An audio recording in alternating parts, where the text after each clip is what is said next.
what's up, what's up? Ngayon, bibili tayo ng pintura. Tara, samahan niyo ako. Gagamit tayo ng e-bike para makatipid. Kasi kung mamamasahe ako, magkano din yun? Siguro mga ano din, 30? Hindi kasi ako nagko-commute. Hindi na ako nagko-commute, nag-e-bike na lang ako. Kaya hindi ko alam kung magkano ang pamasahe ngayon. Pero alam ko na sa 30 pesos yata ang pamasahe pagka nag-commute ka. Ayoko rin namang gumamit ng sasakyan kasi nga syempre gasolina, ang mahal ng gas ngayon kaya hindi nakakatuwa. Sobrang taas ng gas. Siguro pagka pumunta ako ng EDSA, bumili ako ng pintura, gagastos din ako ng isa, dalawa, siguro 3 litro ng gas kasi iikot pa ako ng Ross Boulevard niyan pagka nakasasakyan. Tapos diretso ng EDSA, tapos matatraffic ka pa kaya yun. Mag-e-bike na lang tayo. Samahan nyo na lang ako mag-e-bike para makatipid. Laki nang natitipid ko dito sa e-bike na to. Sobra. Kasi ang 60 kilometers siguro 15 pesos lang. Sabi kasi nung nagbenta, nasa 15 pesos lang daw ang 60 kilometers niyan per charge. So yun. Diba? Laki nang natitipid.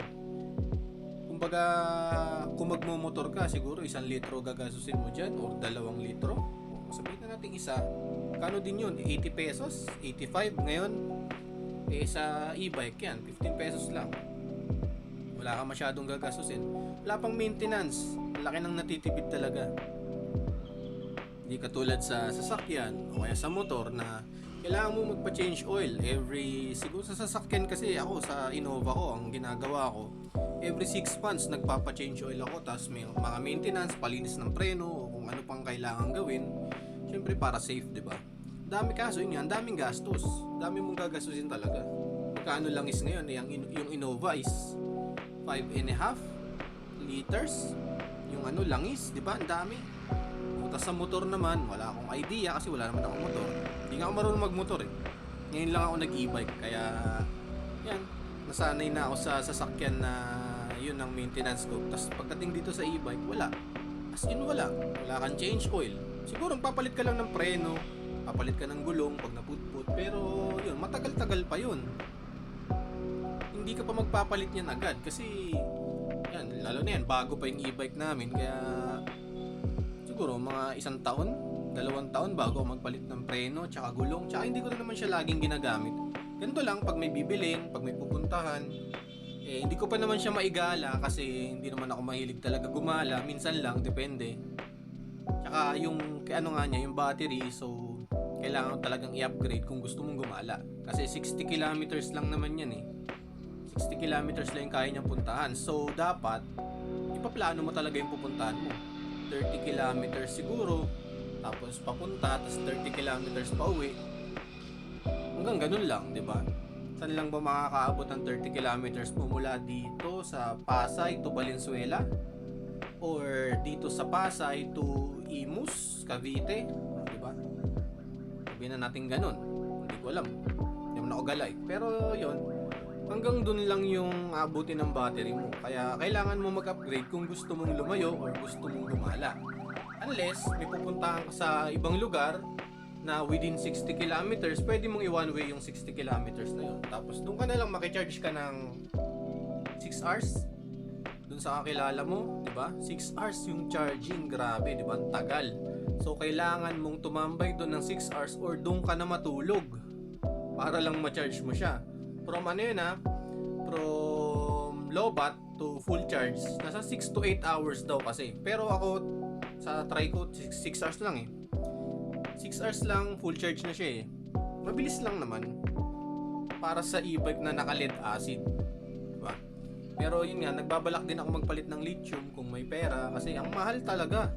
Grabe, yung 65 Ah na battery daw ng lithium is worth 50,000. Pero yung 65 Ah na yun is siguro abutin na ng 200 kilometers yun kung dito sa e-bike ko. 200 or more, 250 siguro. Or depende, hindi ko rin kasi masabi. Pero matipid naman sa battery itong e-bike ko Ewan ko kung Sa 20 ngayon, naka 20 Ah akong battery. 20 Ah lang siya, 20 Ah. 72 volts, 20 Ah. Sobrang tipid niya sa battery kasi kaya niyang umabot ng 60 kilometers talaga. Tinesting ko kasi to. Pinaikot-ikot namin to. Nagpunta na kami ng Kawit, Cavite. Tapos nag-ikot-ikot pa kami sa Las Piñas, sa Parañaque, para lang ma-reach namin yung 60 kilometers. Which is, kinaya niya. Kinaya niya talaga yung 60 kilometers, kaya wala akong problema. Diba? As advertised nung nagbebenta, 60 kilometers. So, yan nga, natatraffic na tayo dito sa Baclaran. Grabe yung traffic dito, ang daming tao. Tapos yan nga, ang dami nagtitinda sa kalsada.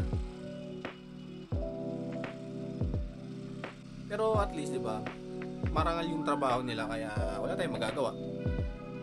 Yan, dito na tayo sa labas, sa may papunta ng EDSA.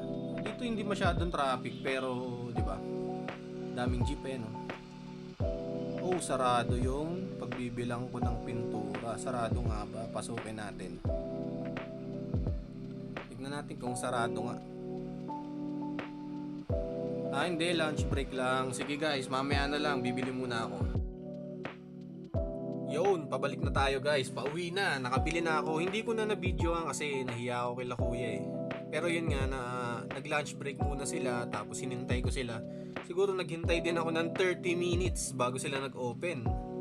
Kaya medyo matagal-tagal, kaya hindi ko na rin binidyo kasi sino ba namang manonood ng video na naghihintay, di ba? Matagal din kasi nagpatimpla ako ng pintura kasi may gusto akong kulay. Yung nandito na sa bahay yun bali pinakopya ko lang yung kulay. Nagawa naman, kaya ito, pauwi na tayo. Medyo mainit, grabe. Medyo lang kasi wala pa, hindi pa tirik yung araw, pero kung tirik yung araw, sobrang init. Pero ito at least umaandar tayo, medyo may hangin, tapos hindi masyadong tirik yung araw, medyo makulimlim, kaya hindi siya mainit masyado.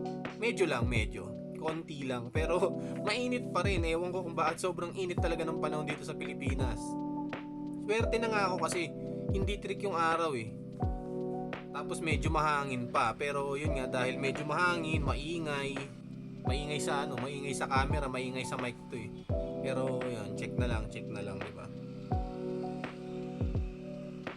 Pauwi na tayo ngayon. Maluwag naman yung kalsada, kaya mabilis yung biyahe natin. Hindi natin kailangang magpahintay-hintay sa mga traffic.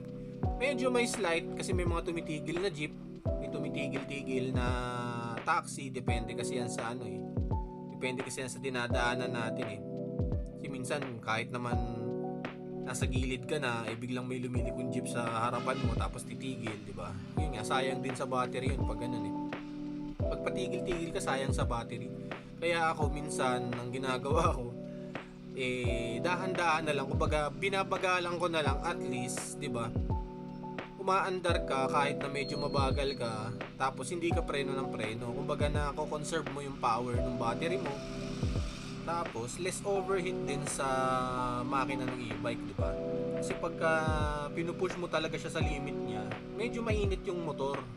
Tapos umiinit din dyan yung controller. Tapos syempre umiinit din yung battery. Pero yun nga, dahil nga sobrang init ng panahon, hindi ko talaga siya pinupush kasi nga pag pinush mo siya baka mamaya mag-overheat, diba? Syempre masisira yung e-bike. Kaya konting alaga lang dahil mainit ang panahon. Tapos alam mo naman, electric pan yung nga sa bahay, diba? Pag lagi mong ginagamit, naka number 3, tapos mainit ang panahon, diba? Nag-overheat. Tapos hindi na iikot. So ganun din siguro sa e-bike. Pero syempre, diba? Mukhang mas matibay naman yung e-bike kaysa sa electric pan, kaya goods naman. So ito na, nandito na tayo sa amin. Liliko na ako sa may 7-Eleven, pauwi na. Makakapagpahinga na din, makakapag-electric pan na dahil sobrang init. Pawis na ako. Tumutulo na yung pawis ko kung saan, di ba?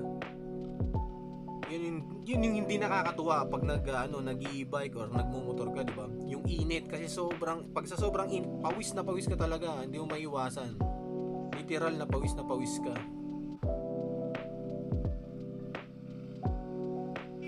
Lapit na, konti na lang, konti na lang.